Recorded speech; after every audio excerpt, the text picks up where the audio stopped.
tá ligando para mim. É? Eu preciso me dar o telefone da Patrícia. Patrícia, eu vou te passar. Porque é bom ficar com o telefone dela aqui. Tá. Qualquer coisa eu peço a pessoa passar a ligar para mim. Tá?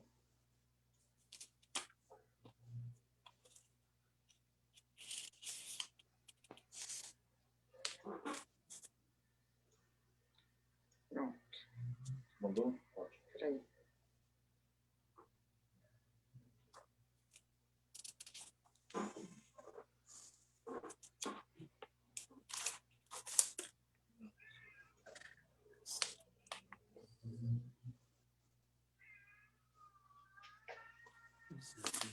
Vou falar comida para ela. Pronto.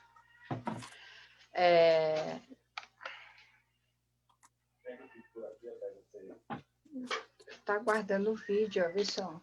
Não. Oi. Está guardando o vídeo. Oi, fala. Não, espera um pouco, espero. Não é você que está fazendo errado, não, porque não está no ar ainda. Tá? Mas eu já pus ao vivo. Tá bom. Agora está ao vivo. Já está ao vivo. Mas Pronto, meninas.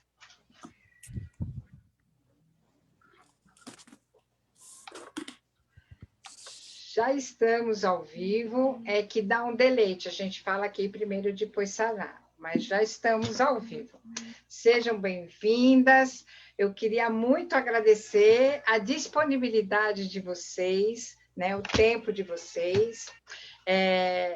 Acho muito legal nós, da psicologia e outras áreas da saúde também, a gente conversar bastante, a gente orientar bastante a população e passar também um pouquinho dessa orientação, desse conhecimento para um bem aí como a nossa sociedade. Então, eu queria apresentar a vocês nesse momento da conversa aqui, então eu queria apresentar a Eliana, que tive a honra de tê-la como professora, né? Ela tem a graduação de psicologia na Universidade de Guarulhos, ela é mestre em psicologia da saúde pela Universidade de Guarulhos e também é mestre em psicologia da saúde pela Universidade Metodista de São Paulo. Possui formação em psicanálise pelo Instituto Sede Sapiens e tem uma grande experiência em psico-oncologia, inclusive faz parte de um projeto, direciona, né, coordena esse projeto muito legal, que é um treinamento com os alunos da área de saúde para a atuação da psico-oncologia. É um prazer, Eliana, estar aqui, né? Você está aqui com a gente se sente honrada. A Lilian. Oi, Lilian. E a honra são meus. Lilian, tudo bem, Lilian? Boa noite. Ótimo, eu agradeço muito. Olha que presenças ilustres. A Lilian é graduada em psicologia pela Universidade Paulista, é pós-graduada em psicologia, tem especialização em análise psicodramática, atua paralelamente da clínica, ela atua paralelamente como consultora de recursos humanos, ela experimentou diversos temas da área, tendo atendido diversas grandes empresas, foi responsável pela condução de processos seletivos de programas training e estágio, treinamento de seleção por competências, enfim, é uma experiência, por isso que você está sendo tão requisitada nesse momento pelas empresas também, né? Para dar treinamento, para fazer essas seleções e dar esse acolhimento aí para as empresas também que estão passando uma fase bem difícil, inclusive na gestão das pessoas, né? Sem dúvida. Ana Rosa, tudo bem, Ana Rosa? Ana Rosa, diretamente da Itália. Boa noite, gente. Eu estou 4 horas na frente de vocês, então, se eu começar a cochilar, vocês me acordem. Aqui são 10h15. A Ana Rosa ela é graduada em psicologia pela Universidade Federal de Pernambuco. Ela tem mestrado em psicologia social pela PUC de São Paulo. tem a especialização em psicoterapia sistêmica relacional no Centro Milanês, terapia sistêmica em Trieste, na Itália. Experiência de trabalho, ela trabalhou muito tempo em psiquiatria Trieste, departamento de dependências, dependência ilegal, é condutora de grupos de dependência de álcool, atualmente trabalhando na associação que se ocupa de usuários com transtorno do espectro autista e excepcionais como psicoterapeuta. Certinho, Ana? Errei alguma coisa? Que é tanta Certinho, coisa, eu certinho. peguei o mini de todo mundo, tá? Todas Claro, vocês... minha querida, a idade também não dava para fazer menos, né? Com os anos que passaram. Mas o nosso público, a maioria, esse novo perfil que está surgindo, do perfil dos 60 a mais, e aí o pessoal também, à medida que a gente vai falando, eles vão comentando, vão fazendo a pergunta e eu passo para vocês, tá bom? Ok. Esse é um período que a gente está sofrendo um maremoto, né? Um contexto que intensifica todas as nossas emoções, um contexto que eu diria que é doentio, né? Em termos de mídia também, são várias perdas, várias incertezas, e adorei a ideia da gente sentar e conversar um pouquinho de como a gente se preservar, como a gente direcionar a nossa saúde emocional, o nosso equilíbrio, né? Eu queria que você iniciasse com a sua fala, Eliana, dizendo que isso não é novo.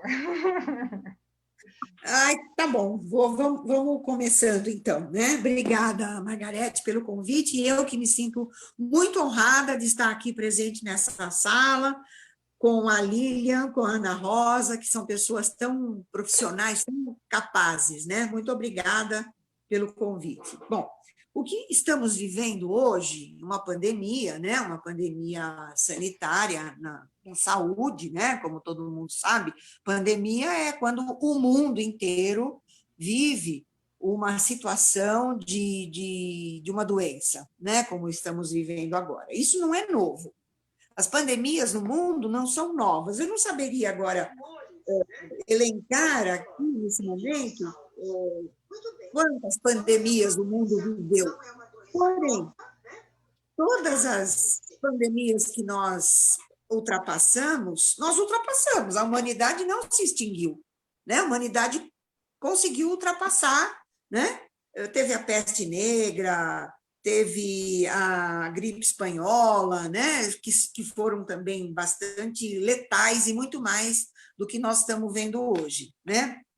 Então, alguns dizem assim, bom, mas tantas e tantas mortes, não sei quantas mil mortes, não é possível isso. Claro, o planeta tem mais gente hoje do que há um século atrás, né? Claro que tem que morrer mais gente também, né? Porque tem mais gente. Muito bem. E, então, não é uma questão nova, é uma questão muito antiga que nós nunca vivemos, né? Só que nós temos uma vantagem muito grande, né? Eu classifico esse momento que estamos vivendo como uma terceira guerra mundial. Nós não ultrapassamos nenhuma guerra, não vivemos nenhuma guerra, nós, que eu digo, né? Os meus avós, sim, os avós de vocês também viveram, mas nós não sabemos o que é, né? Uma guerra.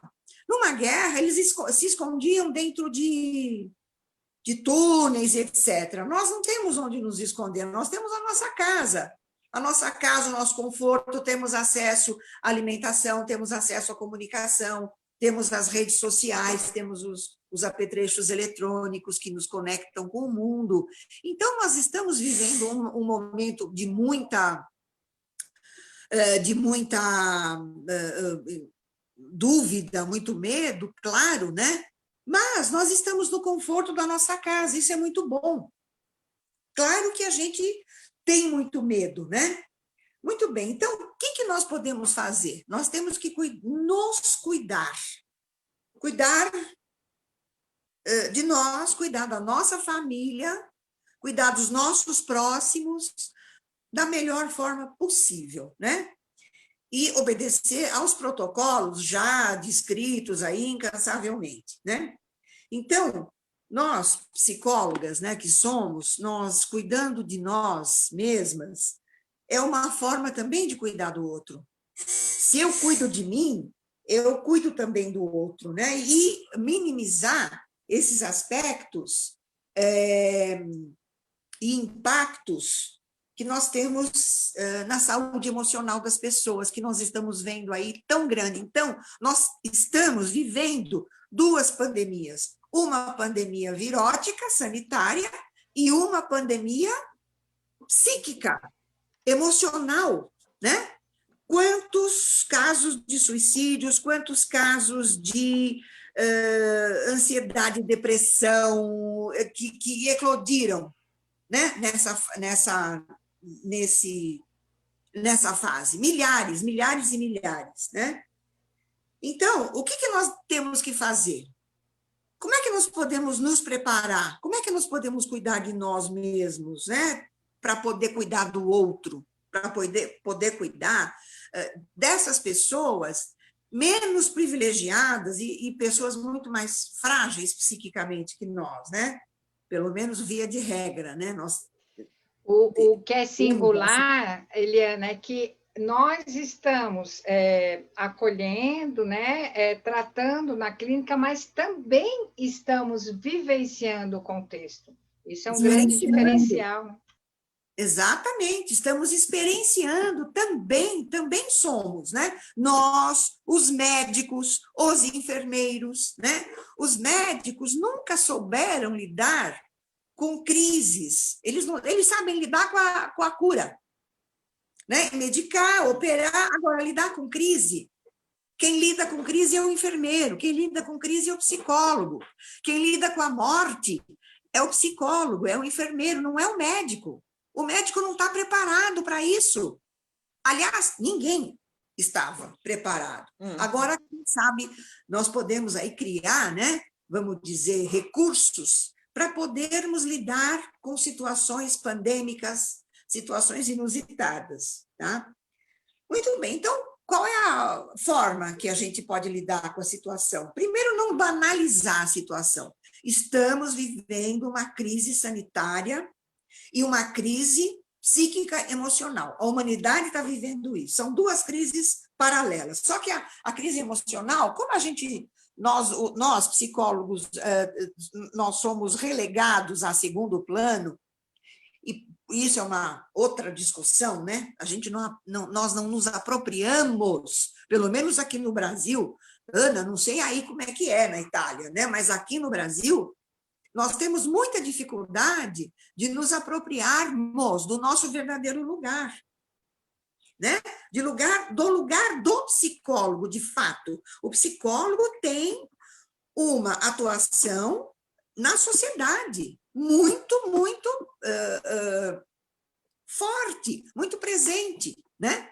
Só que nós somos tímidos, né? Acabamos não ocupando, de fato, esse lugar que é nosso. Então, primeira coisa, não banalizar a situação e não ignorar. Estamos vivendo duas crises gravíssimas, né? Outra coisa, identificar estratégias que nós podemos usar em momentos difíceis da vida e que podem, hoje, ser muito úteis. Nós sabemos disso, o psicólogo sabe quais são essas estratégias, né? Uma delas é manter-se muito informado com dados absolutamente confiáveis, né? Nós temos que ter esse feeling de nos apropriar de dados estatísticos, né, e dados de realidade que são confiáveis, né?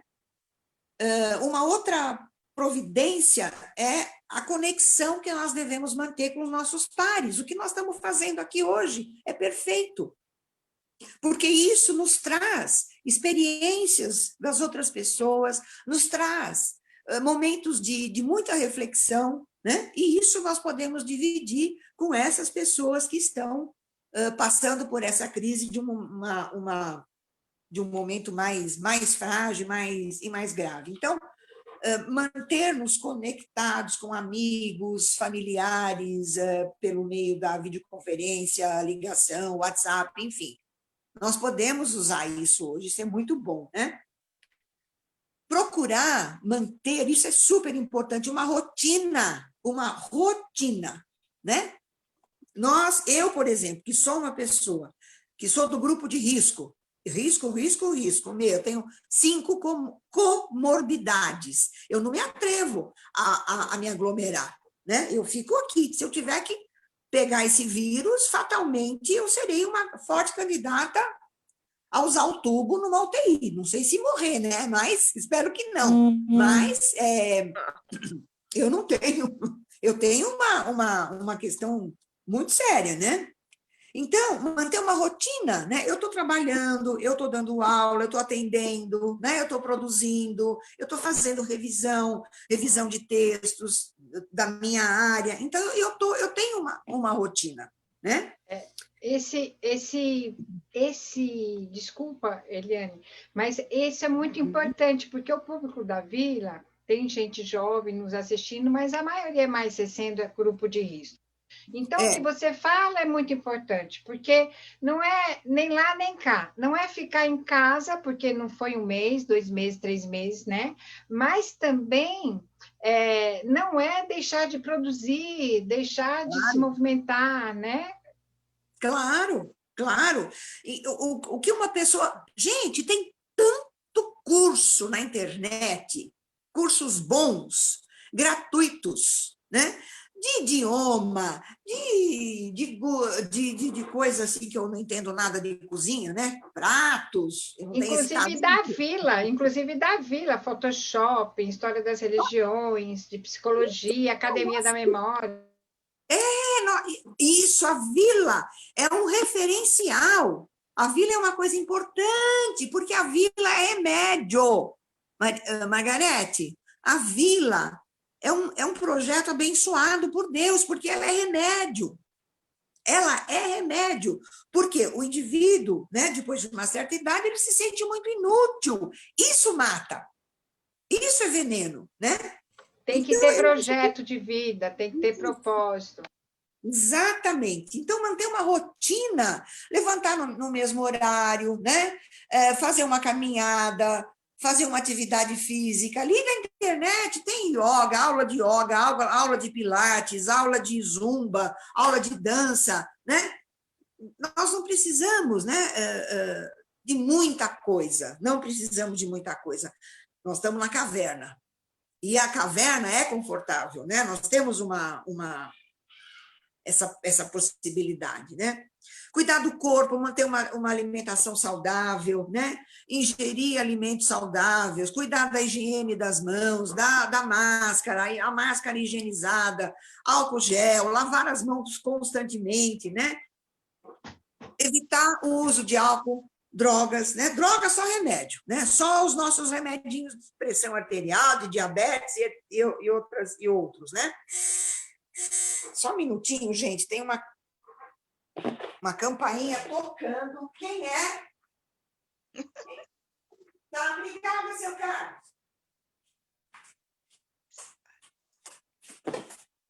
Essa é vamos dizer, uma das coisas que a gente enfrenta estando em casa, trabalhando em home office. É a campainha que toca, é o cachorro que late, é o vizinho que prega prego. Então, é assim, né? Então, manter uma rotina regular de sono, isso é importantíssimo. Então, a rotina é muito importante, né? Mais difícil, porque muita gente, aqui eu tenho pergunta, como fazer quando não consigo dormir, né?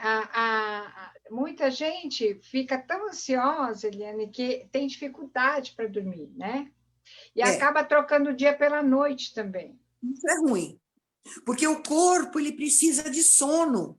O sono, ele libera uma série de endorfinas, de hormônios, onde ele faz um descanso, na verdade, o sono é um descanso para o sistema nervoso. Então, a pessoa que... Posso quer falar? interromper? Posso? Lógico. Eu quero. Deixa eu complementar, né? Quando você fala do sono, eu acho tão interessante tudo que você falou, mas quando toca essa questão do sono, veja, muita gente se colocava numa obrigação de produzir, principalmente eu percebo na idade dos 60 a mais, né? Então, não, eu tenho que sair, eu tenho que fazer, e não sei o quê. E com a pandemia, eu percebi que essas pessoas relaxaram. Porque assim, ela pode ficar em casa, ela pode dormir a hora que ela quer, acordar a hora que ela quer. Então, não necessariamente é a falta do sono, mas é trocar, às vezes, o dia pela noite. É aquela permissão que, para algumas pessoas, ficou muito bacana, que eu tenho alguns exemplos na clínica, e que eu me surpreendi muito favoravelmente. Então, eu entendo o que você diz, é o sono, mas eu também percebo que a pandemia nos trouxe, no início, não sei se aconteceu com você, mas no início da pandemia, eu entrei nessa onda. Eu quero fazer o curso, meu Deus, como que vai ser na minha vida? Então, eu me envolvi em grupos, eu comprei curso online, eu fiz o diabo para me acalmar. Deu 2 meses, eu não queria mais olhar para o computador, porque eu me envolvi em tantas atividades que eu comecei a ficar doida. Eu falei, meu Deus, eu não quero. Teve uma semana que eu não entrei em curso, eu não entrei em live, eu não assisti nada. Eu falei, eu preciso também da minha... Então, acho que o que a gente fala aqui, né, Eliana, é o equilíbrio, né? Nem tanto lá, nem tanto cá. Mas é aquela... Exatamente, como diz o budista, né? O caminho do meio. O caminho do meio é o caminho do bom senso, né? Então, na dúvida, respeite o bom senso, o caminho do meio. Sim. Né? Muito bom, bem. E uma outra coisa, né, que eu pesquisei também, é importante, né, o indivíduo se conectar com a sua própria espiritualidade, né? E espiritualidade não é religião, não quer dizer religião. Espiritualidade, segundo o Jung, é aquela necessidade que o ser humano tem de se conectar com tudo aquilo que é divino e sagrado. Né? Então, essa busca, né, pelo divino, pelo sagrado, através de leituras, através de cursos, a pessoa vai se encaminhando, ela vai buscando aquilo que faz sentido para ela, né? Então, tudo, né, na vida da gente tem que fazer sentido para a gente, senão não tem sentido, né? Não tem sentido. A nossa profissão tem que fazer um baita de um sentido para a gente, senão né, fica uma coisa vazia, esvaziada, né? Atividade física, meditação e yoga, que é uma coisa bacana, né? Administrar o estresse, isso é importantíssimo, né? Não deixar que o estresse se torne crônico, isso é prejudicial para a saúde, né? Bom, e realizar atividades que lhe tragam prazer, participar de coral, como tem aí na vila, música, jogos, assistir séries, leitura, dança, cuidar de plantas, coisas que te deem prazer, não fazer por obrigação, né? E esse momento de incerteza, de angústia, é fato, é real. Não é um momento não é uma angústia da fantasia, não é um sofrimento da fantasia do indivíduo, é real. Estamos vivendo um momento muito difícil, né? E nós temos que buscar dentro da gente, com a ajuda de grupos como a Vila, por exemplo, ou mesmo profissional, né? Ou mesmo profissional, estamos aí atendendo online, né? Porque a gente precisa se observar, né? Uma ajuda de um profissional nesse momento de angústia, quer seja existencial, quer seja que já somatizou no corpo até, né? Exatamente. Nós temos que buscar ajuda e temos que primeiro, né, identificar que precisamos de ajuda. Porque muita gente diz assim, eu não preciso de ajuda, não quero, não preciso, nunca precisei. Quer dizer, eu acho que nós estamos precisando de ajuda, sim. Sim. Né? Esclarecimento, conhecimento, é tudo muito novo, esse vírus é novo, o comportamento do vírus é novo, enfim. Nós temos que buscar ajuda, sim, em todos os sentidos. Bom, eu acho que era mais ou menos isso, falar da rotina, né? E falar assim que estamos juntos, né? Juntos somos mais fortes. Com certeza. Acho que é isso. Obrigada, Helena. É isso mesmo. Juntos somos mais fortes. Essa coisa de procurar atividades prazerosas é fundamental para que a gente mantenha um equilíbrio, né, psíquico, para que a gente saia fora da ansiedade, da fantasia do monstro. Uma fantasia, né? É que nem você ensinava quando eu era aluna, você falava assim: quando você tem um calombinho, a fantasia de um câncer ela é sempre mais dolorida do que um diagnóstico real, porque aí você sabe o monstro como é que é para, né? Então, eu acho a gente sofre muito mais na fantasia do que na realidade. isso, mas eu acho que é muito legal a gente pensar em como a gente, na realidade, estamos em isolamento, mas temos que pensar, analisar e ser seletiva no que vai entrar dentro dessa caverna. Porque as mídias, mesmo aquele amigo que liga para dizer, olha, você sabe quem morreu? Já parece ficar buscando, né? Então, essa coisa tóxica, né? Psíquica, né? Essa toxicidade que gera através de mídia ou de pessoas tóxicas também, e não podemos esquecer, e aí é que é mais complicado, quando você vive numa caverna com uma família inteira. Né? E aí tem uma pessoa extremamente tóxica dentro, né?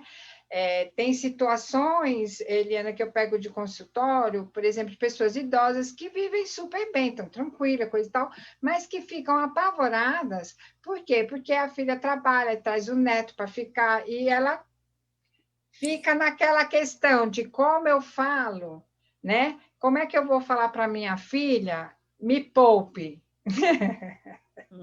É complicado isso, né? É uma relação muito frágil, né? Que a qualquer momento se rompe, né? A Ana, lá na Itália, agora, ela está num segundo momento. Nós estamos ainda, Ana, no momento da primeira onda, que, na real, recebeu uma maquiagem bem bacana por conta das eleições, a realidade é essa, e nós vamos ter a noção desse real índice após as eleições, seguramente, né? Mas como é que é na Itália, né? Como é que foi na Itália a gente já passou, vamos para a praia, vamos estar ótimo, já passou, já estamos laranja, amarelinho, branco, azul, lilás, vamos curtir. E aí voltou, né? Então, assim, na verdade, o verão, né? Vamos ligar, então, as quatro estações e o tema dessa pandemia.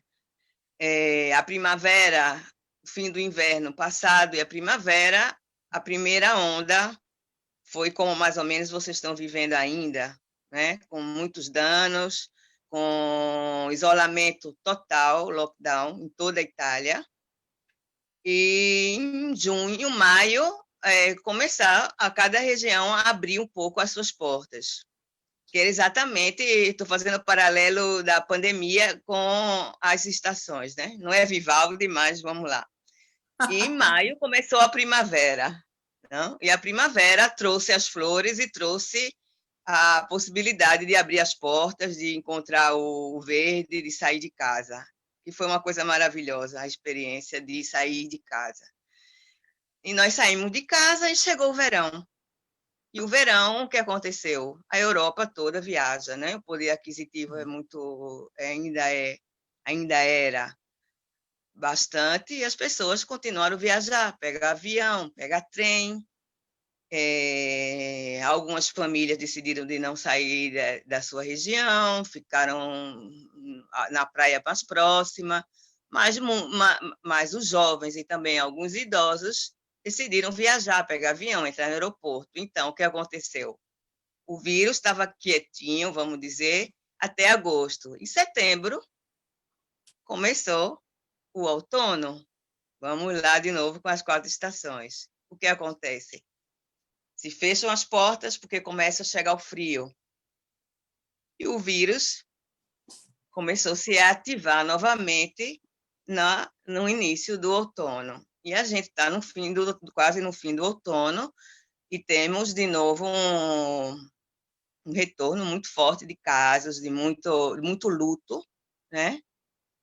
Na associação que eu trabalho, estamos trabalhando com luto atualmente, infelizmente, por perda de nossos usuários. Então, nós estivemos em maio, onde não tivemos nenhum caso, em uma associação com 50 usuários, nenhum caso, nenhum educador, nenhum psicólogo, nenhum trabalhador positivo. E nessa segunda onda a partir de outubro, fim de setembro, começo de outubro, não fomos poupados. Sem ser poupados, o que tivemos? Pessoas mortas e muitos casos com pessoas que eu trabalho. Exatamente. Uma das nossas coordenadoras, ela está tomando oxigênio no hospital. Então, para a gente, nesse período, foi viver o que a gente ouviu falar que existia fora, mas a gente não tinha conseguido, a gente não tinha vivido na primeira pessoa isso. Então, a gente está agora na situação de uma associação que trabalha com excepcionais e autismo, com muita gente positiva sem sintomas, alguns com sintomas, com lutos e com pessoas ainda internadas. Então, psicólogo nessa situação, então, assim, eu, por exemplo, não estou tomando remédio para dormir, mas tomo minhas camomilas quando chego em casa, por exemplo, não? Como estava falando a Eliana. Comer melhor, dormir melhor. Então, os recursos são camomila, falar, trocar com pessoas que estão querendo trocar, falar da sua angústia, da sua dor, porque nosso assunto agora é luto na minha associação. Então, você não está trabalhando, chega uma ligação, por favor, dá uma mão aqui, porque a gente teve que contar para os pais, né? Então, hoje eu tive que contar para os pais que perdemos dois usuários. E o que é isso? A repercussão disso nas famílias que têm filhos com problema. Aí você tem que começar a encontrá-los através do vídeo, por telefone, porque eles não têm acesso aos grupos, porque é proibido, por causa do vírus. E alguns disseram, eu vou deixar meu filho em casa, por exemplo. Não, a Eliana estava falando dos nossos casos de autismo. E em alguns casos, ficar em casa é pior, porque significa perder rotina, como a Eliana estava falando. Perder rotina para uma pessoa que é autista significa mexer com todas as relações da família, mexer com as relações com os outros usuários e com nós, que somos profissionais. Então, nesse momento, a gente está assim, com a carga de trabalho muito difícil, muito, do ponto de vista emocional, muito forte. E vários colegas que estão positivos estão sem trabalhar. Então, além de ter a dificuldade de ter usuários positivos no hospital ou em casa, cuidando do COVID, temos um número de pessoas que trabalham em casa. E significa que quem trabalha tem uma carga de trabalho dobrada. Eu estou sozinha agora fazendo essa parte do luto, com familiares e com os usuários, principalmente aqueles que conseguem entender um pouco o que está acontecendo. Então, que é a parte mais difícil, né? Mais difícil, mais pesada. Porque a comunicação, muitas vezes, a verbal não basta, não? Não chega. Então, você Ana, tem que... Fala. Desculpa. Em alguns casos, né, com crianças com necessidades especiais, o contato é um longo caminho para a gente conquistar um abraço, um toque, né? E eu acredito que seja extremamente difícil lidar essa coisa de põe a máscara, não pode tocar. Como é que foi esse percurso aí? Porque devem ter profissionais que passam pelo mesmo processo. Aqui mesmo, em Guarulhos, tem uma clínica para autista, né? E é difícil essa continuação da rotina, essa continuação de uma reabilitação, de um tratamento, né?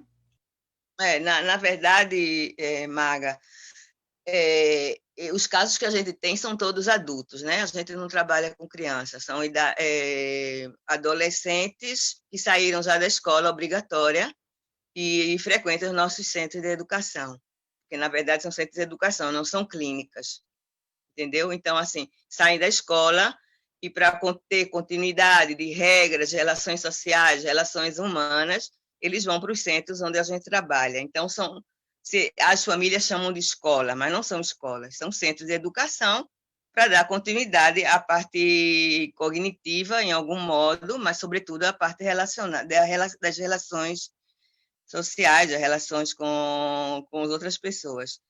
Na verdade, alguns meninos conseguem manter essa... São todos 20, 30 anos, não tem ninguém abaixo de 20 anos. Alguns conseguem manter essa distância, sobretudo os autistas, né? Eles não gostam muito a maioria não gosta muito da aproximação física. Então, essa parte física, eles não gostam de ser tocados, ou eles decidem quando devem tocar. Eu não posso tocá-los sem que eles me deixem chegar perto, né? Então, na verdade, parece uma contradição, mas os meninos autistas, colocar a máscara não foi um problema, porque para eles é mais um instrumento de separação do cotidiano com as pessoas. Eu coloco a máscara e você se separa mais de mim, não? Porque eu preciso desse espaço. O problema maior foram os outros meninos que sofrem de outras problemáticas, tipo os meninos Down, né? Alguns colocam, depois rasgam, alguns até mastigaram, outros colocam na boca como se fosse um chiclete. Então, a parte mais complicada são com os meninos. Os autistas, não. Eles não vivem isso como alguns, né? Vamos generalizar, não é? São autistas, Down, são meninos que alguns têm características do autismo, vamos falar assim. E alguns, ou vários, não tiveram problema com a máscara. Então, a gente não se surpreendeu ao máximo, porque colocou mais um instrumento de separação nítida entre eu e você, entre eu e o outro, a separação no momento, por exemplo, um exemplo interessante assim para marcar essa diferença, quando a hora do almoço, né, que temos o refeitório bem grande e tivemos que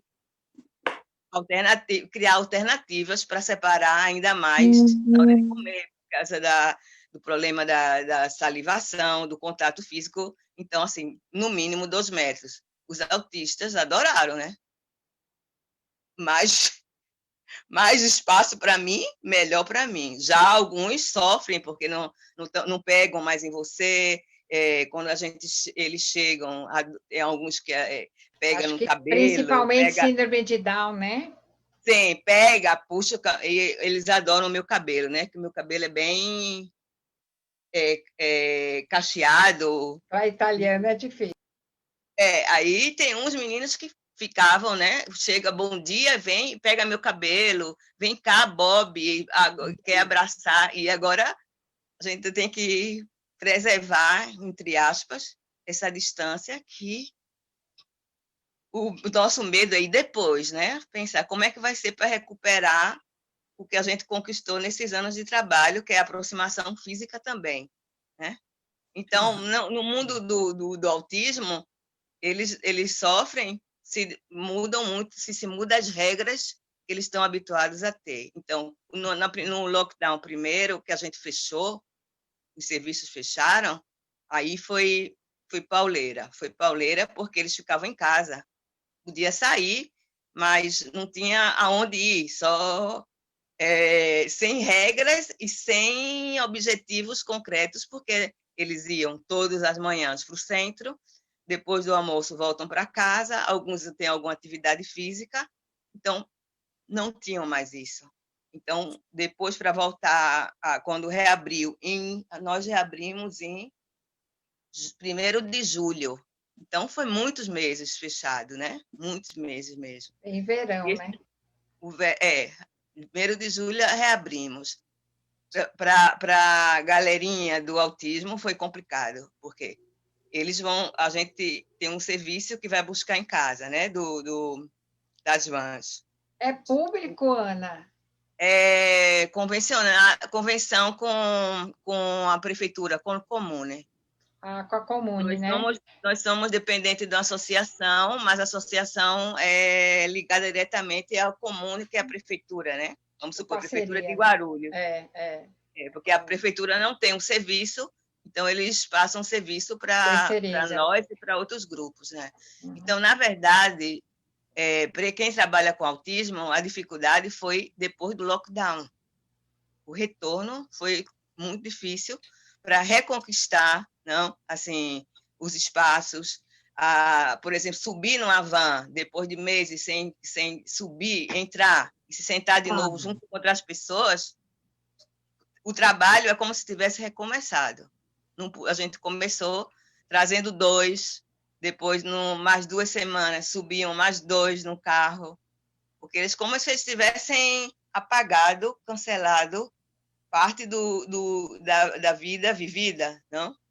Então, agora a gente está com a dificuldade de, não com eles, com os meninos, por causa do uso obrigatório da máscara, mas porque os outros garotos não estão conseguindo viver a perda de seus companheiros, né?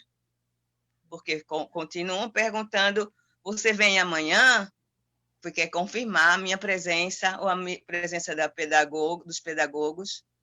Vocês vêm amanhã, vocês não estão doentes, então você tem que lidar com isso, com a dificuldade deles entender que uma pessoa, a relação com o luto e com a morte, para esses garotos, não é. A gente já vive isso não bem, né? Na nossa cultura, a cultura ocidental e a morte, a gente não tem uma boa relação. A gente não está habituado, a gente não pensa nela. E tu imagina isso dentro de uma pandemia, com pessoas com dificuldade de entender o que é partir, né? O que é a outra vida. Então, por exemplo, hoje a gente viveu isso e a minha colega falou, a gente não vai infantilizar isso, dizendo, foi para o paraíso, os anjinhos estão com ele, porque não temos todos eles de gente com 25, 30, 40 anos. Então, alguém disse assim, é muito mais fácil você dizer, foi para o paraíso, virou um anjinho, né? E depois você fala, tem 40 anos, com dificuldade de relação, com dificuldade cognitiva, mas tem 40 anos de vida, como qualquer outra pessoa, então já passou por algum luto, avô, avó, e a gente não pode colocar isso como se fosse a primeira vez, é um novo luto. Fala. Desculpa. Vai. Esse retorno, claro, né, das crianças síndrome de Down, dos autistas, foi muito difícil.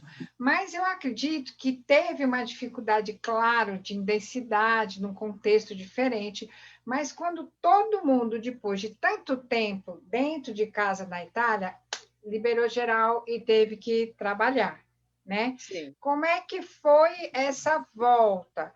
Porque depois eu vou pedir até para a Lilian falar um pouco, voltar para a empresa, muitas vezes a sensação que teve, tem gente aqui escrevendo, né, nos comentários para a gente, médicos falando que médico não tem escapatória, ele não tem a possibilidade de estar bem, estar mal, ele está na linha de frente, está lá. Eu mesmo tenho uma irmã pediatra, tenho cirurgião cabeça e pescoço, enfim, eles não têm aquela coisa, né, Eliana, que são treinados para a vida, né, para combater e estão ali.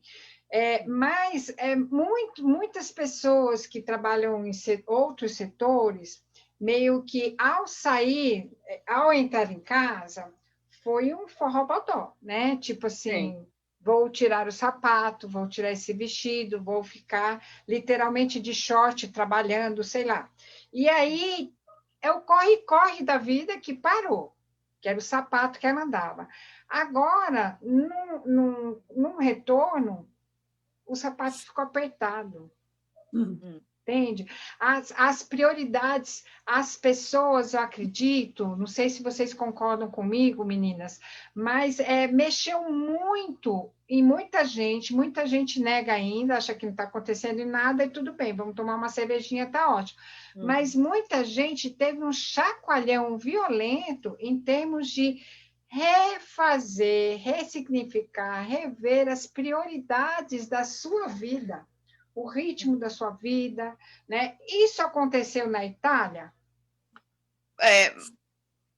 Margarete, nesse momento, assim, tem pessoas até trabalhando e fazendo pesquisa sobre isso, né? Naturalmente, os cientistas estão trabalhando desde sempre e tem já algumas pesquisas que saíram falando sobre isso, ainda não a nível, assim, acesso a todos, mas eu andei lendo que tem alguns trabalhos já feitos através dessa amostra de alguns casos, sobretudo de pessoas ligadas que não saíram das empresas, ou seja, tem gente que está trabalhando e nunca deixou de trabalhar em casa.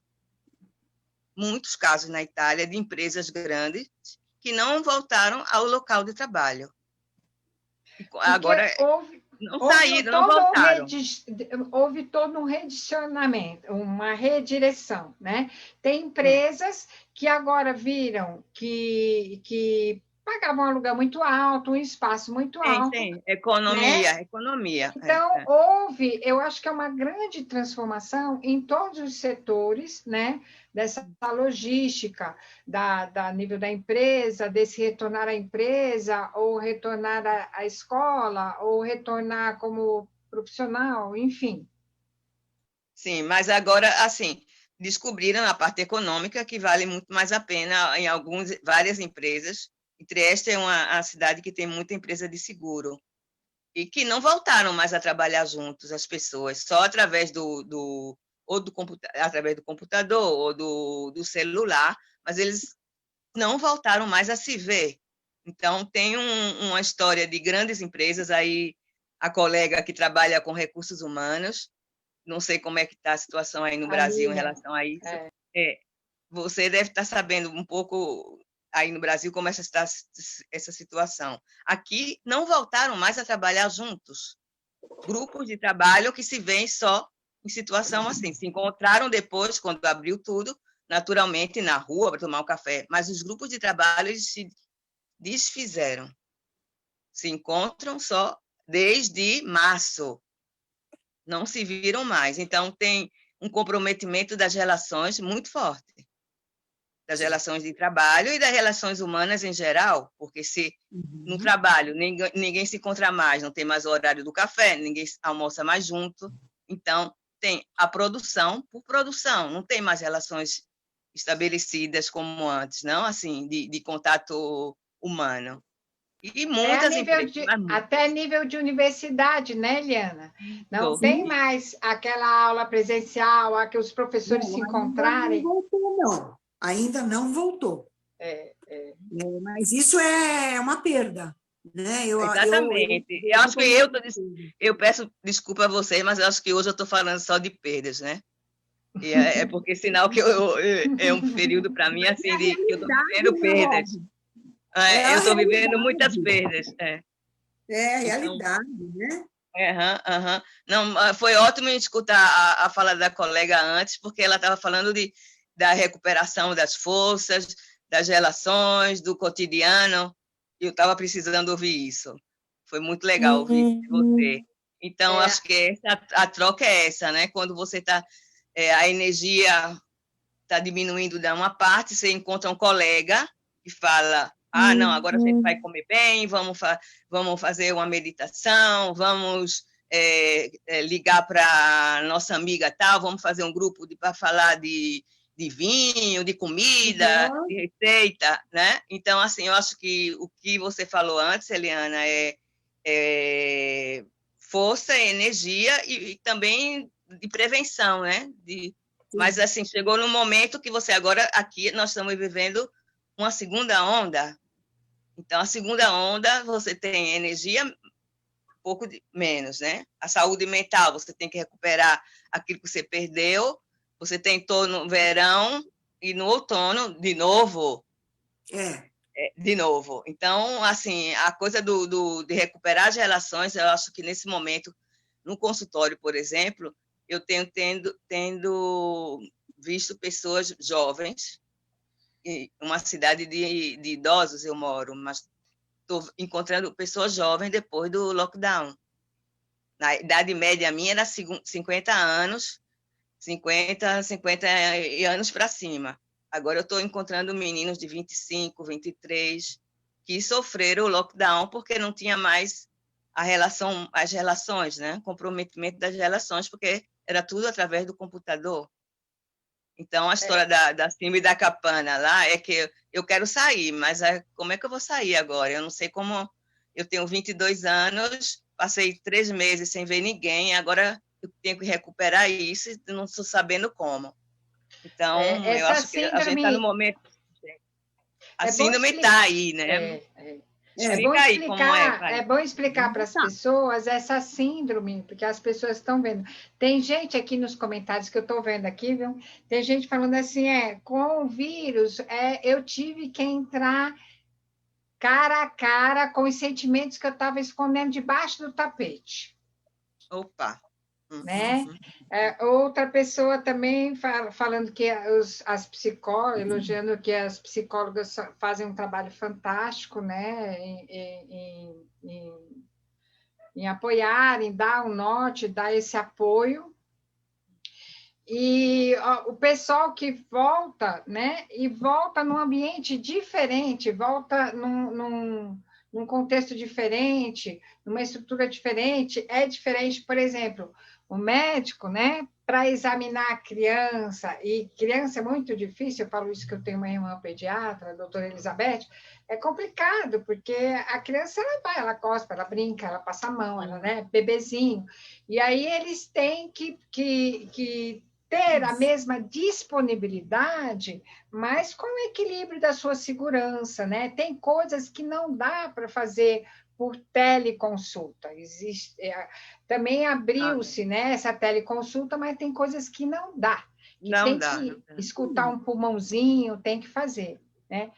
Mesmo nós, né, psicólogos que atendemos online, depois que a Lilian falar um pouquinho, eu vou pedir para a Eliana também, porque Eliana é uma profissional que ela dá aula em universidade, já tem toda uma carreira aí, ela teve que se ressignificar, porque a sala de aula é outra online, né?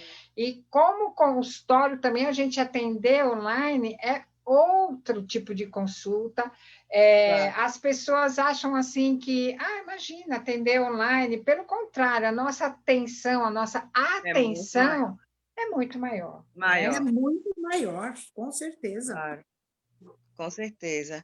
Mas aí como você estava falando, né, Margarete, que a Liana também falou, recuperar esse cotidiano dentro de um contexto mundialmente em crise, né?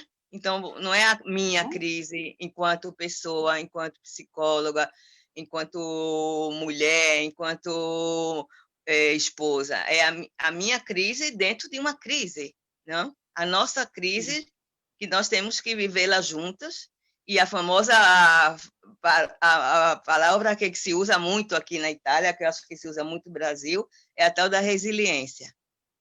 Aqui também Tal da muito. resiliência nesse momento. E aí, a resiliência? Vamos encontrar essa palavra e vamos utilizá-la no nosso cotidiano. Como fazer isso, né? Então, tem que, em qualquer modo, como profissionais, nós temos que ajudar as pessoas a reencontrar os seus recursos interiores dentro de relações, porque nós, para podermos nos confrontar, temos que estar em relação com alguém. E eu em casa sozinha, se moro sozinha, ativo o meu celular, não é meu caso. Mas um que está isolado, não vive sozinho, é solteiro, é viúvo, tem que ativar essa parte das relações através de por exemplo, a Vila, né, que ajuda muito o pessoal nessa parte do contato humano. Segundo o meu ponto de vista, é essa estrada, né? O caminho é esse. Recuperar essas relações ou criar novas, mesmo que seja através de instrumentos tecnológicos. Mas eu acho que, nesse momento, as relações, através delas, a gente pode falar de resiliência, porque o isolamento em si não contribui, no meu ponto de vista, não contribui a nenhum tipo de movimento positivo, o isolamento em si, não? Porque senão a solidão, eu vou encontrar os meus fantasmas, vou abrir o meu armário, encontrar os esqueletos dentro do armário, mas estou sozinha. E aí o grande desafio da gente é ativar, junto com as pessoas, essas relações que elas podem existir. Eu aqui agora na Itália estou falando com vocês, eu falo com meus irmãos em Recife, e isso me traz exatamente isso que me precisa, né? Energia, força, ativo a minha parte afetiva, e essa daí segundo me, a chave de leitura nesse momento é o não isolamento, mesmo que seja através desses instrumentos tecnológicos. Não sei o que vocês acham disso, mas eu acho que as relações são a grande chave. Eu acho que você tocou num ponto muito crucial, Ana Rosa, né? Porque nós, psicólogos, nós somos, de qualquer forma, cuidadores, né? Nós cuidamos do nosso paciente, nós cuidamos do nosso aluno. Você tem um trabalho aí absolutamente dignificante, que é cuidar dos autistas, que é uma coisa muito difícil, né? E quem cuida da gente? Quem cuida de você? Exato. Quem cuida da gente, né? Então, eu fico pensando que nós cuidamos uns dos outros, né? Nós, profissionais, psicólogos, ao invés de nós nos separarmos, ao invés de nós levantarmos o nosso nariz, que muito psicólogo, né, tem essa arrogância intelectual, arrogância, né, cognitiva. Vaidade, né? Vaidade, né? E isso não leva a nada. Porque nós precisamos uns dos outros, né? Nós somos profissionais que cuidamos. E quem cuida da gente? Quem cuida do cuidador? É o outro cuidador, é o colega, né? Essa reunião que a Margarete proporciona para a gente é uma forma de cuidado, é uma forma de eu saber, né, como é que você, lá na Itália, vive, como é que a Lilian, né? Como é que a Lilian vive, o que a Lilian faz, o que a Margarete faz, né? Isso é muito confortador, né? Exato. Nós temos que ter conforto. Porque senão nós somos nós que ficamos isolados, né? Isso, exatamente. Nós não podemos ficar isolados. Né? Nós temos que ter confiança um no outro. Estar em casa é uma coisa, né? Agora, estar privado da companhia do outro, da fala, da conversa familiar, é outra coisa, né? Exatamente. Lília, e esse contexto empresarial aí, como é que está? Essa síndrome de burnout? Morando no estado mais rico do Brasil, que não podia parar, como aí aqui na Itália, Milão, né? Milão, né? Não podia parar. Teve que parar, né? Aliás, o prefeito declarou, né, em Milão, Milão não vai parar, não existe Milão parar e parou. Parou. E está parando de novo. Vai, não, Lilian.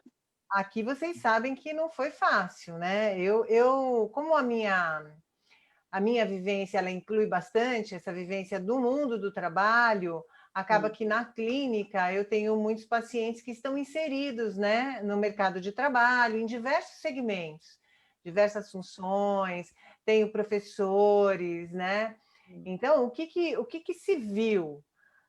No primeiro momento, uma exacerbação de problemas maiores, assim, problemas que eu tenho, que eu vou empurrando com a barriga, porque eu estou indo no meu trabalho, aí eu faço uma horinha no café, eu converso com um, converso com outro, de fato, então vamos para casa.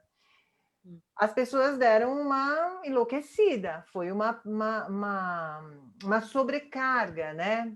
Professores, então, nem se fala. Eu tenho muitos professores que sofreram muito, porque não existiu uma preparação. Ainda no mundo do trabalho, principalmente nas grandes corporações, nas grandes empresas, muito já se fazia remoto, muito já se fazia. Eu, na prática de recrutamento e seleção, por exemplo, já existem empresas que fazem isso há muitos anos. Empresas que estão na vanguarda, que fazem recrutamento sem nunca nem ter feito um encontro presencial. Então, ainda foi. Mas os professores, de fato, tirando aqueles professores autônomos, né, que dão aulas particulares, que até se arriscaram em algum momento, todos eles ficaram muito, muito adoecidos. Foi isso que aconteceu. As pessoas no mercado de trabalho adoeceram muito rapidamente. Por quê?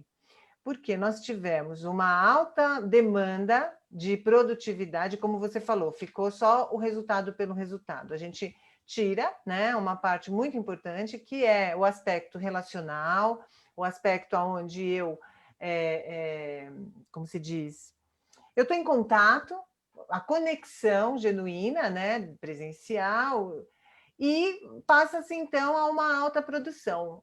Com a retração, porque o que aconteceu? Fechamos tudo, o mercado retraiu, mas eu não posso deixar de dar resultado, eu não posso deixar de dar uma aula, então eu tenho que, além de criar uma habilidade muito rapidamente, eu ainda tenho que ter excelência naquilo.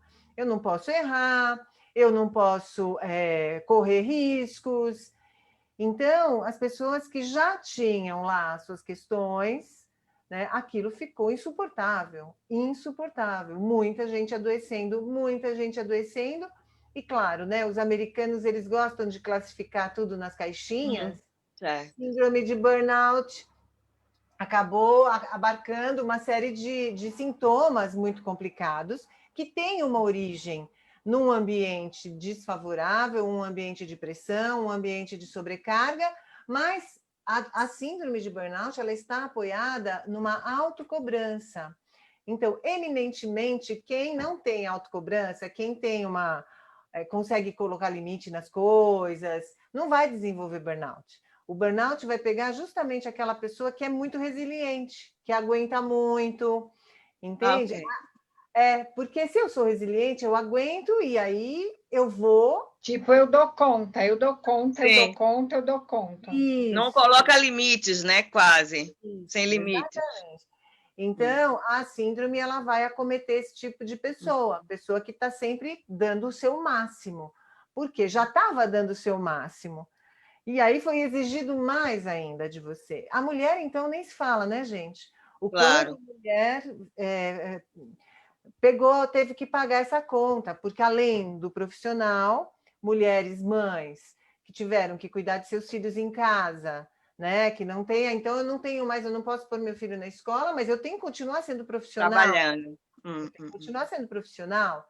Então, as mulheres, em geral, sofreram muito, muito, muito, muito.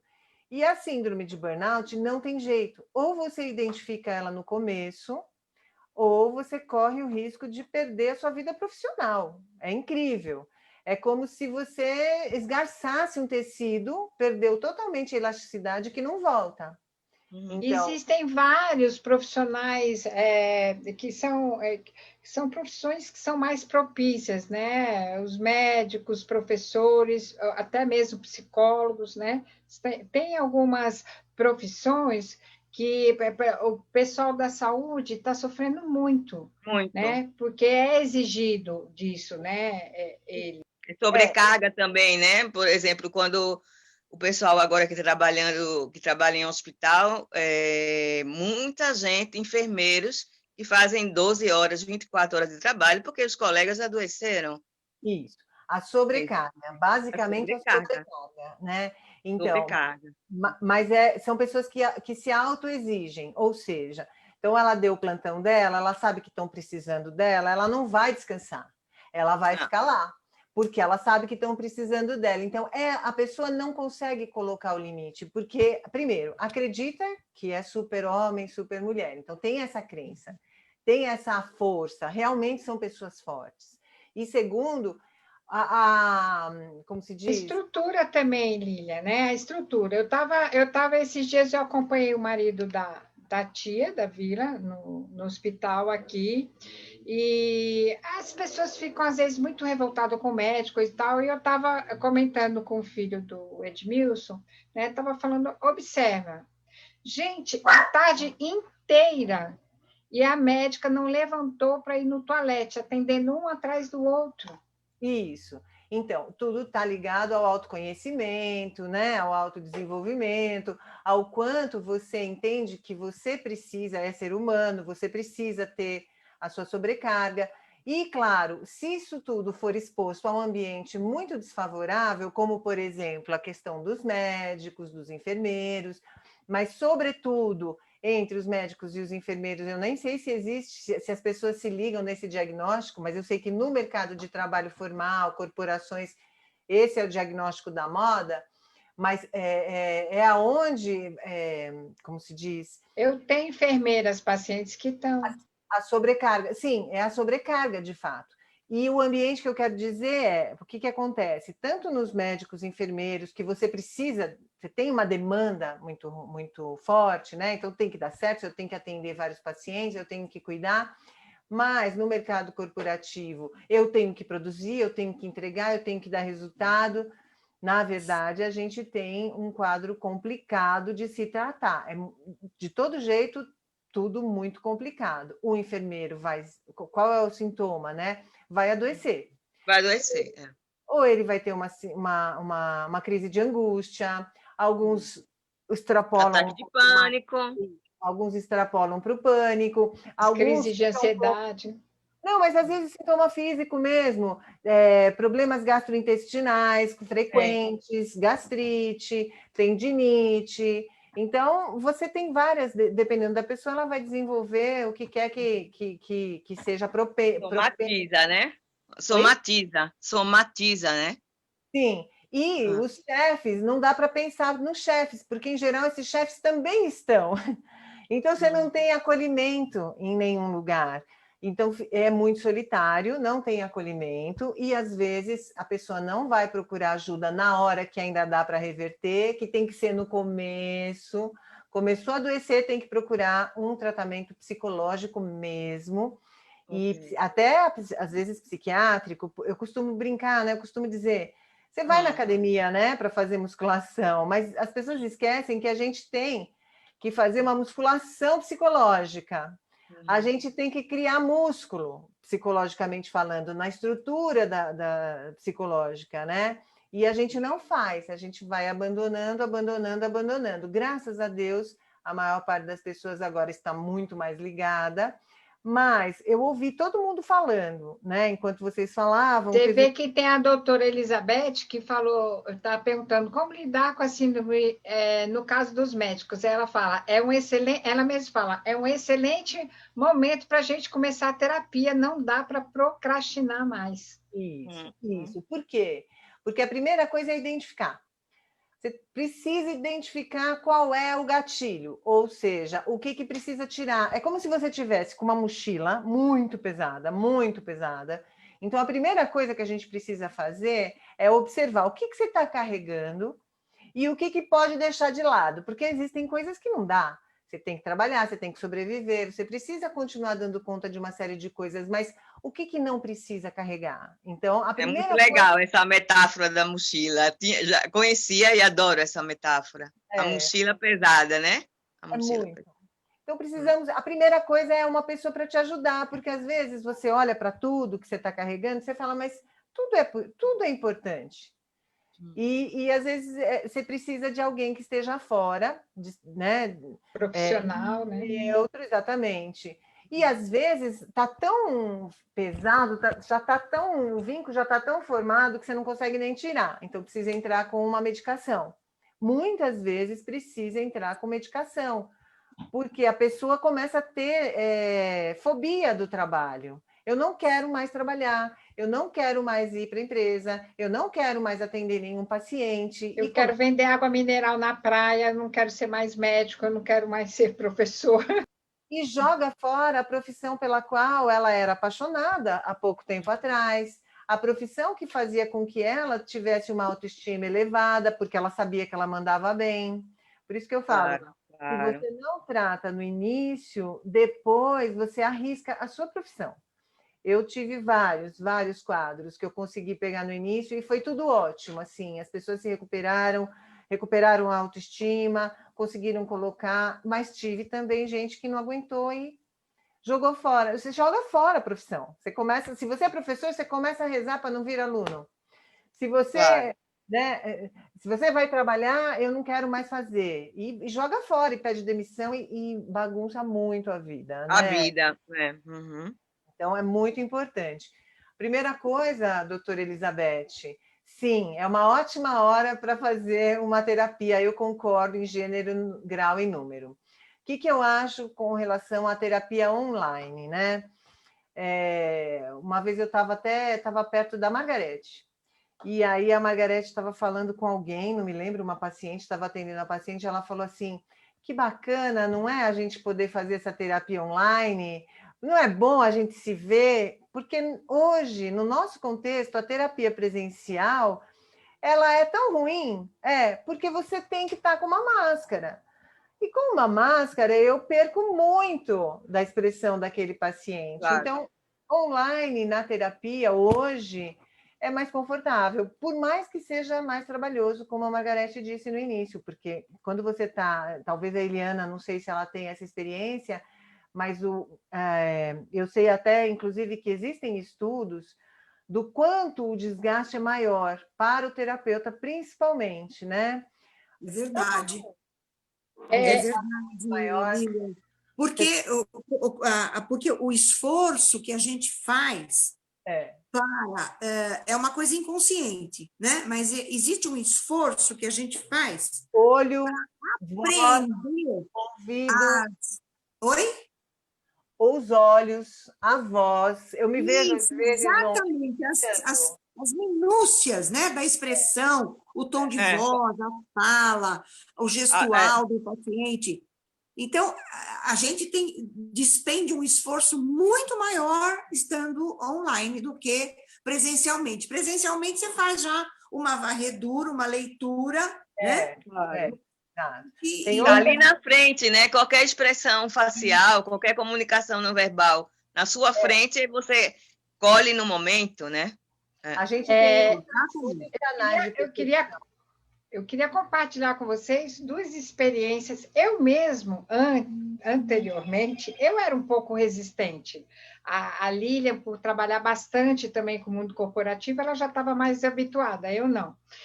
Enfim, mas teve uma paciente que ela tem muita crise de ansiedade, ela está muito sobrecarregada, enfim, ela não consegue relaxar, ela tem que almejar a vestibular, aquelas coisas. E ao fazer a primeira vez online com ela, eu percebi que Eliana, ela dorme. Margarete, como eu faço para te ver falando? Que só está aparecendo eu mesma. Eu queria Põe o dedinho no meio e puxa para o lado. Põe o dedinho no meio e empurra para o lado. Aí, a gente, enfim, com essa tensão dela ter que passar no vestibular e coisa e tal, e cama dela era atrás, é toda cheia de poste, sabe o que tem que fazer? O computador dela é quase na cama. Sim. Isso é uma visão que foi legal online, porque eu vi.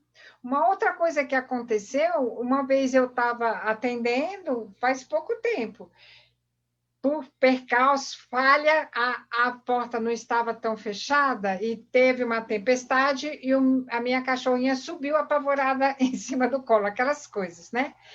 E a minha paciente falou assim, nossa, que linda, ainda bem que não era gato, porque eu passo mal com gato. Eu passo mal como? Aí eu não aguento nem ver em revista, porque me dá uma tremedeira. Quer dizer, ela tinha uma fobia de gato. Ela veio encaminhada por um psiquiatra. Nem o psiquiatra que já trata dela há 3 anos sabia dessa fobia, vocês acreditam? E nem eu, que já tenho quase 1 ano, não sabia. E foi uma coisa que, pumba, né? Então, às vezes também tem um lado positivo. É muito importante. Agora, eu não sei, não sei o povo as pessoas os clientes da Vila, eles devem ter mais experiência até. O que eu percebi durante toda essa pandemia, Ana Rosa, Eliana, podem me dizer o que vocês perceberam?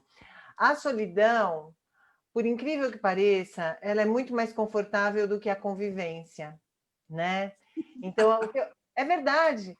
Os meus pacientes que foram obrigados a conviver, tiveram muito mais dificuldade do que aqueles pacientes que simplesmente ficaram, que já moravam só, que estavam sozinhos. Por quê?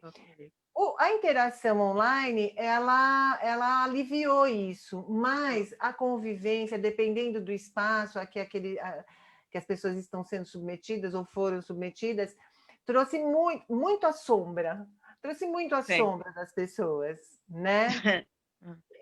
Na verdade, Lilian, aqui já saíram estudos sobre o aumento da violência contra as mulheres. Aqui também. Estava mulheres em relação a companheiros, né? E isso aqui já saiu aqui em revistas científicas. E a gente não pode deixar...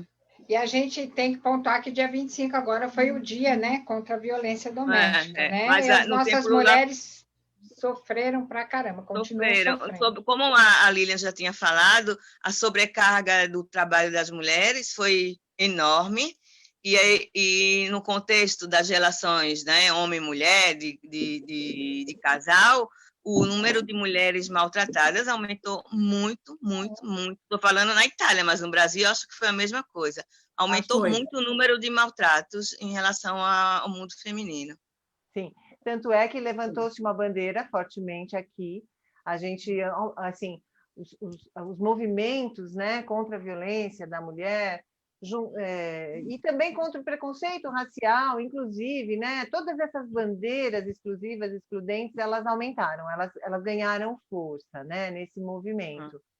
E aí tem outra coisa que eu queria comentar, que foram coisas que vocês disseram. Por exemplo, as pessoas que têm alguma espiritualidade em qualquer aspecto, né, tanto no profissional, as pessoas que atribuem, né, ou pelo menos têm uma ideia de algo divino, ou dentro de si, ou fora, também têm condições de lidar um pouco melhor com essa situação. E acho que o mais importante de tudo é um dia depois do outro. Porque se você se projetar para o fim da pandemia, a gente não sai, a gente não vive o aqui e agora, né? O aqui e agora é extremamente importante. Nunca foi tão importante, já é importante, mas nunca foi agora tão importante. Agora é aqui e agora. E mais do que isso, o prazer, né? Que a Eliana falou também. Ela falou, nós temos que buscar o prazer.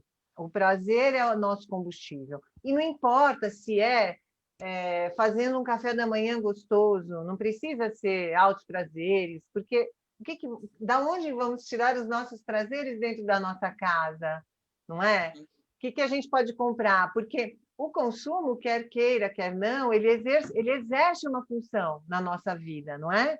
Muita gente não tem prazer em sair para comprar. Aonde foi parar esse prazer? Eu não compro mais, eu só compro comida. Então, vamos ter prazer na alimentação. Ótimo, perfeito. Qualquer prazer está valendo, qualquer. Eu queria só pontuar uma coisinha. As pessoas mais 60 anos, a gente tem essa coisa do envelhecimento ativo, né? Então, as pessoas fazem uma confusão desse envelhecimento ativo, tem que ser, eu correr, eu dançar, eu estar todo dia. Isso não é uma atividade que agregue você, que pode ser conversar com uma amiga, olha, eu vou fazer bolo e a gente vai tomar chá online. Isso é uma atividade, isso é você estar apropriando da vida, você está crescendo, você está trazendo alguma coisa. Então, não é o tamanho do projeto, mas é a atitude do projeto, a atitude do fazer, a atitude do buscar o prazer, né? A atitude do existir enquanto eu produzo algo para mim. E aí tem a prioridade também. Não adianta eu ficar só com todo mundo e eu. Como é que eu me cuido? Como é que eu estou me tratando? Como é que eu estou me fazendo companhia? Isso, Margarete. Né?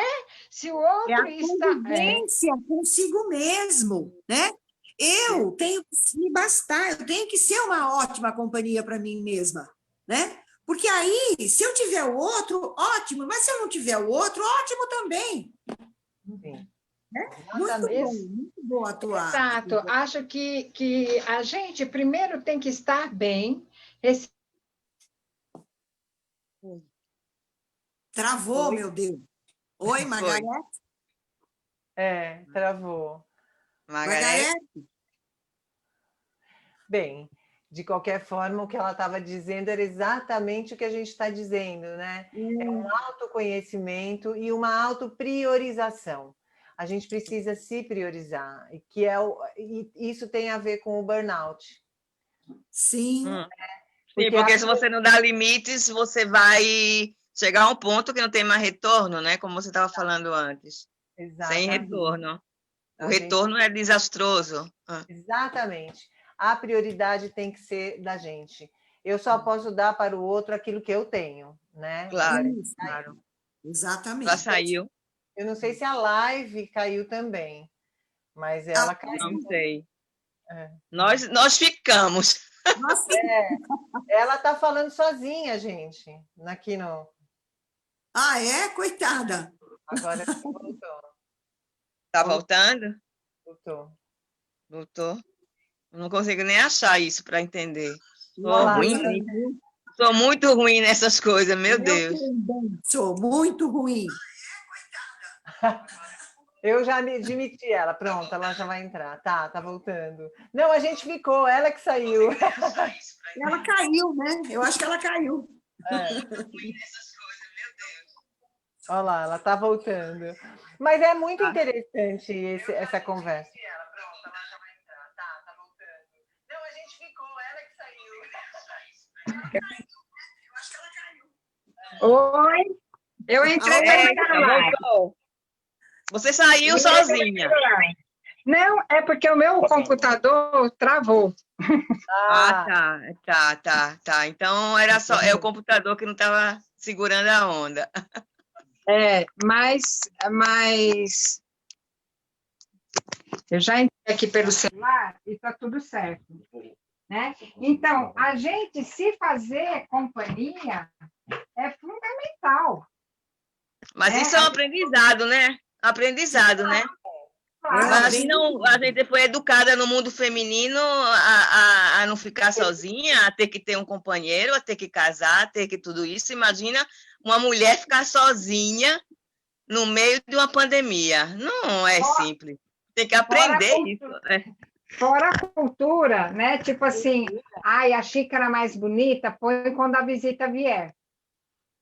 Também. Não tinha essa cultura antigamente, gente. Tinha essa cultura. Então, a toalha da mesa, quando as visitas, né, vier. Posso falar qual é o pior desses, sinceramente, que me revolta? o melhor Fala. pedaço da torta vai para o marido, vai para o homem. Ah, sim, sim, sim. Ai, O gente, bife, né? o melhor bife vai para o meu marido. Eu guardo o melhor para dar para ele. Ai, gente, isso me irrita tanto. Começa a ter brotoeja já. Começa da costeira, né? Mas é legal a gente pegar esse momento para observar como estamos nos recebendo na nossa casa. É. Muita gente não ficava nem em casa. Tem um tipo de depressão que as pessoas não falam tanto, nós psicólogos conhecemos, que é aquela tarefeira. A pessoa não senta nem para comer. Ela não para em casa, vai de festa em festa. Ela está deprimida. As pessoas acham que não, né? O público comum. Não, imagina, ela não para, mas ela não para porque se ela parar e entrar em contato com ela, ela afunda. Sim. Exatamente. Exatamente. Não, porque o senso comum acha que o deprimido é só aquele que fica deitado, né? O dia inteiro. Exato, exato. Então, eu acho que nesse momento de perdas, de incertezas, de grandes mudanças, né? Seja numa logística empresarial, seja num projeto pedagógico, seja num atendimento na área da saúde e principalmente interior, porque esse vírus fora fez com que a gente ficasse dentro, Aham. né? E esse dentro é que a gente tem que sentir, perceber como você se trata nesse momento, como você se acolhe. E aí é fundamental, vamos telefonar para as pessoas que dão afeto, que expressam afetividade, que nos acolhem. Se for necessário, vamos pedir ajuda a um profissional, né? Vamos nos informar porque é fundamental. Acredito que muita angústia do nosso país, ainda não sei como foi aí, mas aqui foi uma falta de informação. A gente ficou muito tempo no Ministério da Saúde sem uma pessoa da saúde que entendesse da saúde. Mas não tem ainda, né? Mas não tem ainda, gente, é um general. Então, não tem, não é um quer general. dizer, como é que pode, né? Então, a falta de orientação nos causa uma ansiedade profunda. Como a Eliana falou, informar é necessário, são as pilastras, né? Exatamente. A consciência da direção que eu tenho que tomar, seria a informação. O físico, como a Eliana falou muito bem, o meu físico, ele não é sempre ficar sentado no computador. Então, eu vou caminhar de máscara, passando minha mãozinha no álcool lá, mas eu vou caminhar, porque senão em casa eu fico doente também, porque é muito tempo, né? Então, vou fazer minha caminhada, vou me alimentar melhor, vou me alimentar de uma forma a aproveitar e reeducar a minha alimentação. Vou estudar, vou produzir, né? Produzir é agregar algo, né? Seja o prazer de um bolo com uma amiga, seja ler um livro, seja aprender algo, seja você fazer uma hidratação no seu cabelo. Se cuidar, né? A qualquer modo, é cuidar de você para poder cuidar do outro, para poder se priorizar. Criar relações. A prioridade sou eu nesse momento. Exato. Eu acho que se a Porém, gente... Desculpa, Margarete, mas assim, falando de grandes sistemas, eu acho que não podemos comparar o momento histórico político brasileiro e o momento histórico político italiano, com vários erros na Itália, muitos erros, tentativas e erros, né? Porque é uma doença, um vírus desconhecido a nível científico, a nível clínico, mas não podemos comparar. O brasileiro estava num tiroteio, né? Ou ainda está, segundo o meu ponto de vista. Não tem o grande sistema que é um país, um estado, que deveria dar indicações, deixa o povo à revelia. Então, hoje eu posso usar máscara, amanhã eu não uso máscara porque não tem nenhum sentido. Então, o grande sistema brasileiro é um sistema bastante falido, vamos dizer, em termos de dar orientação, né? Então, acho que a gente vai ter que cuidar no Brasil aqui também dos pequenos sistemas, né? o grupo de amigos, a família, os que trabalham, porque o grande sistema está em crise. E a gente vai tentar não entrar em crise todo mundo. Amanhã é um dia que a gente vai votar e é bom, né, ter essa consciência, não a consciência dos fake news, procurar saber o profissional que vai fazer, o projeto que vai fazer, e não só, né, compartilhar as coisas que vêm latadas via fake news, né? Eu gostaria, meninas, que vocês dessem uma mensagem para todo mundo que está assistindo aí. Eu poderia ficar aqui o tempão com vocês. Horas. Eu daqui a pouco vou dormir. Pois é, né? Então, dá a sua mensagem, minha querida, né? E para as pessoas que estão assistindo a gente, para as pessoas que vão assistir, porque está gravando. Tá.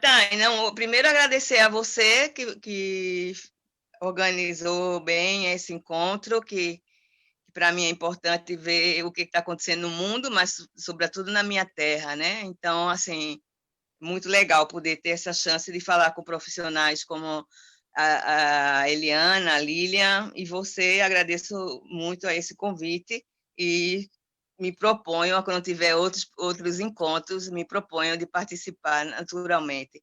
E para quem está escutando e que teve a oportunidade quis nos encontrar, agradeço também, para a gente dividir, compartilhar nossas experiências. Somos profissionais, mas, antes de tudo, somos pessoas que precisamos ser escutadas e ser acolhidas, como disse a Eliana Prima, antes. Mas gostaria muito de deixar aberta essa porta, né, para a gente se encontrar em outros momentos, e para o pessoal da Vila, sobretudo, que está acompanhando isso, que podemos abrir novas possibilidades de novos encontros, se isso for possível, se vocês quiserem.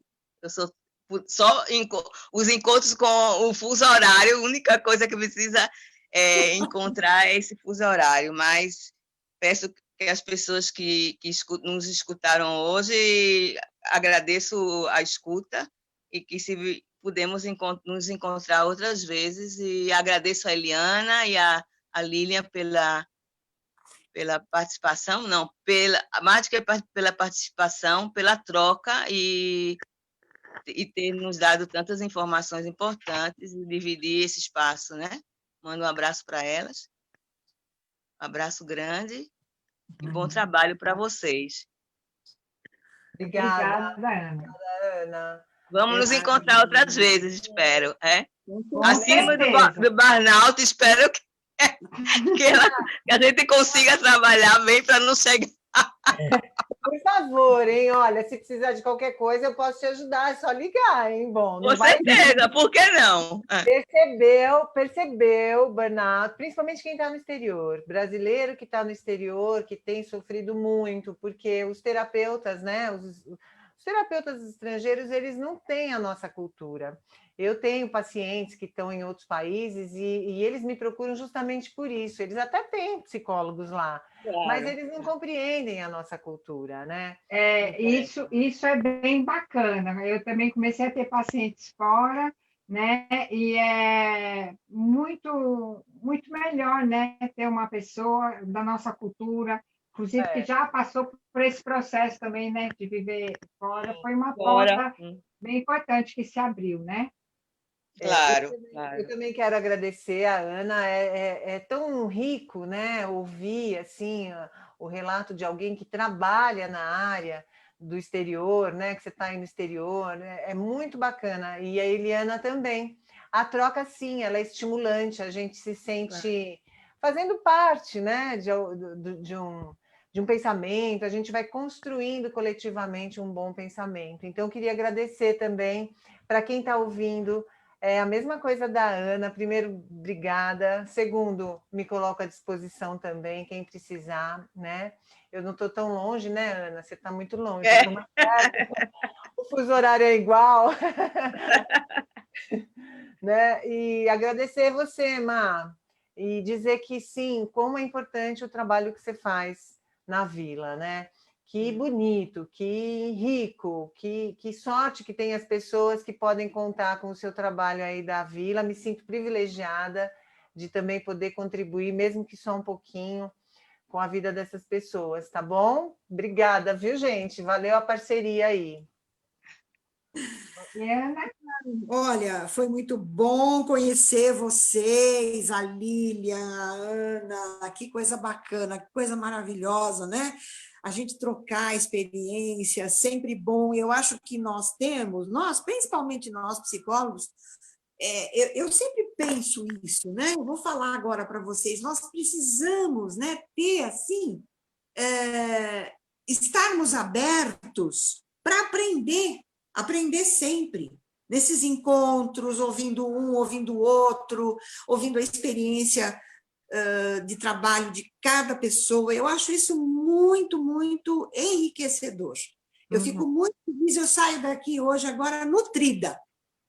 Saio nutrida, viu? E eu gostaria de agradecer, muito prazer em conhecer vocês, a Lília, a Ana, e muito obrigada, Margarete, mais uma vez, dessa honra, desse convite, de eu poder trocar aqui com esse público tão bacana e fazer parte, né? Conhecer mais o teu projeto, como a Lilian falou, que é muito lindo, o teu projeto é muito lindo. Parabéns, viu, Margarete?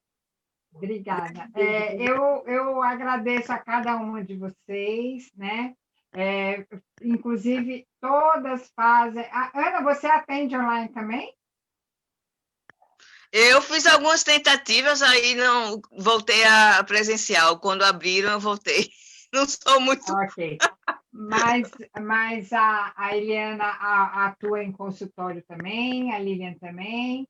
Então, se alguém tiver algum interesse, a gente dá o contato. São profissionais maravilhosas. E acho que, como mensagem, é isso, né, que a gente deixa, essa união que a gente fez, né? Em períodos de pandemia, eu fiquei travada, eu falei, ai, meu Deus, travei, aí já fiquei toda, né? Por quê? Porque são coisas inesperadas que não temos o domínio ainda, né? E aí a gente vai sambando no aqui e agora, só com a responsabilidade de dar o melhor no seu tempo, no seu ritmo, dentro daquilo que a gente pode, né? A única coisa que a gente tem é plantar o melhor que a gente pode dentro das nossas possibilidades. Eu acho que o pensamento para enfrentar, seja qualquer síndrome, seja qualquer desequilíbrio emocional, qualquer angústia, é primeiro, né? Fale, busque ajuda, troque, né? Não fique isolado, e não quer dizer sozinho, isolado dentro, né? Não distraia, não adianta você se distrair com as coisas, porque aquilo fica dentro. Não é que você se distraindo, negando, esquecendo, eu não quero saber de coisa ruim, vou lá. Aquilo está dentro, porque o cérebro da gente absorve todo esse contexto. O cérebro da gente está absorvendo toda... Você vê que os meninos da Ana Rosa, né, que mesmo autista que precisa, né, e gosta desse isolamento, ele, por contrapartida, ele também absorve toda essa atenção. Então, acho que o principal é a gente aproveitar esse período em casa, quem tem que ficar em casa, e observar como é que você se trata. Eu acho que isso é um grande começo. É um bom dever de casa esse, é um bom dever de casa. Como é que eu estou me tratando? O que eu estou servindo para mim comer? O que eu estou me colocando para entretenimento? Como é que eu estou me vestindo? Como é que eu estou me cuidando? Como é que você se trata nesse período? E o que é que eu espero de mim? Exato, né? Exato. Ouvir, né? Porque a visita você pergunta se ela quer, se ela não quer. Você ouve, não é isso? Você ouve, você quer ser simpática com a visita. A gente não foi educada assim? Receber bem. O brasileiro, culturalmente, não é um bom anfitrião, mas a gente tem que ser desse jeitinho gostoso com a gente, né? Exato. O que a visita gostaria? Fulano gosta de música, então vou colocar o som. E você, o que você gosta? A gente foi criado sempre para ver o de fora, para reagir à expectativa do outro, e não para agir segundo a nossa essência, a nossa alma. Então, é reagir menos e agir mais depois dessa escuta, dessa autopercepção. Meninas, Obrigada, adorei. Não. Muito Beijo para obrigada, muito obrigada. Beijo. Vamos fazer novamente aí mais para frente. Com certeza. Beijo, querida. Beijão. Tchau. Boa noite. Tchau. Tchau. Tchau, fique com Deus. Tchau. Tchau, tchau, meninas. Tchau.